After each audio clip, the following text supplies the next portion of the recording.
Assalamualaikum warahmatullahi wabarakatuh. Saya Arya Restu Saputra. Saya Ramadhani Al-Hoir. Saya Cutmarina Rima Sudiana. Dan saya Zuhratul Ismi.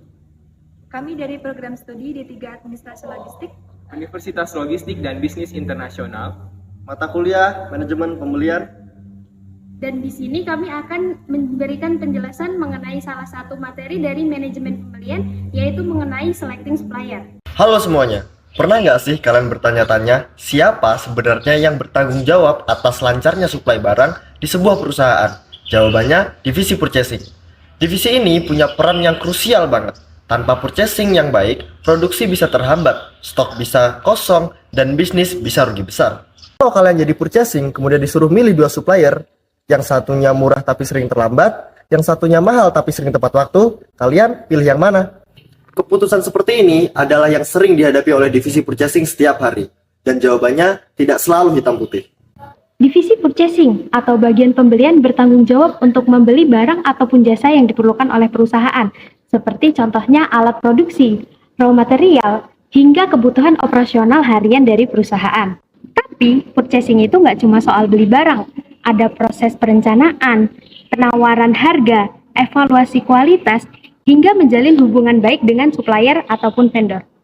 Nah, salah satu tugas paling penting dari divisi purchasing adalah memilih supplier yang terbaik, karena supplier yang baik adalah kelancaran operasional perusahaan. Sekarang kita masuk ke bagian yang penting. Apa saja sih kriteria dalam memilih supplier? Biasanya, divisi purchasing mempertimbangkan beberapa hal berikut. Yang pertama, kualitas produk.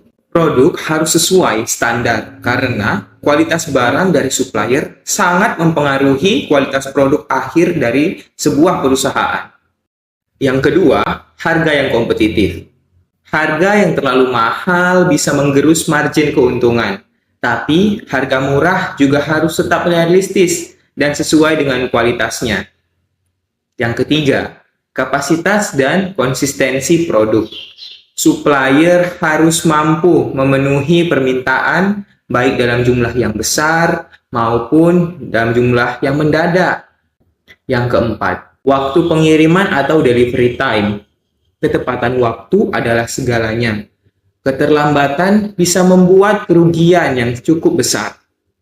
Yang kelima, stabilitas keuangan.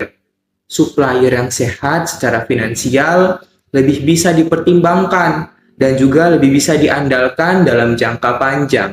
Dan yang keenam, sistem manajemen mutu atau quality management system. Apakah mereka mempunyai ISO? Apakah proses quality control-nya baik? Itu juga menjadi sebuah pertimbangan bagi perusahaan untuk memilih suppliernya. Lanjut, yang ketujuh, reputasi dan pengalaman. Supplier yang sudah punya track record baik ataupun pengalaman ataupun catatan perjalanannya selama ini, apabila sudah dapat dilihat baik oleh perusahaan, maka dia dapat dipertimbangkan lebih baik dan juga dapat lebih terpercaya, sehingga besar kemungkinan untuk dipilih. Lalu, gimana cara kita menilai atau mempertimbangkan supplier?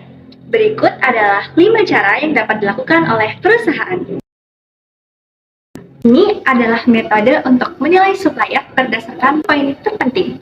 Misalnya dari kualitas 30 poin, dan dari harga 25 poin, serta seterusnya. Dengan metode RFQ, perusahaan dapat mempertimbangkan dari beberapa pilihan supplier dan kemudian membandingkan dengan beberapa pilihan yang sesuai. Dengan metode yang ketiga ini, purchasing kadang datang langsung ke supplier dan mengecek dari segi harga, kualitas secara langsung. Dalam proses uji sampel, produk biasanya dicek terlebih dahulu sebelum memastikan kelayakan kualitas. Dengan metode yang terakhir, produk biasanya dibeli dalam jumlah kecil sebelum akhirnya diorder dalam jumlah besar. Jadi, bisa kita simpulkan bahwa divisi purchasing itu bukan cuma tukang beli barang ya, mereka adalah jantung dari kelancaran operasional perusahaan. Memilih supplier bukan hal yang sembarangan, butuh analisis, data, dan intuisi bisnis yang kuat. Kalau kamu tertarik kerja di bidang ini, pastikan kamu teliti, komunikatif, dan punya kemampuan negosiasi yang tajam. Sampai jumpa di konten berikutnya. Jangan lupa share kalau kamu merasa ini bermanfaat. Demikian yang dapat kami sampaikan. Assalamualaikum warahmatullahi wabarakatuh.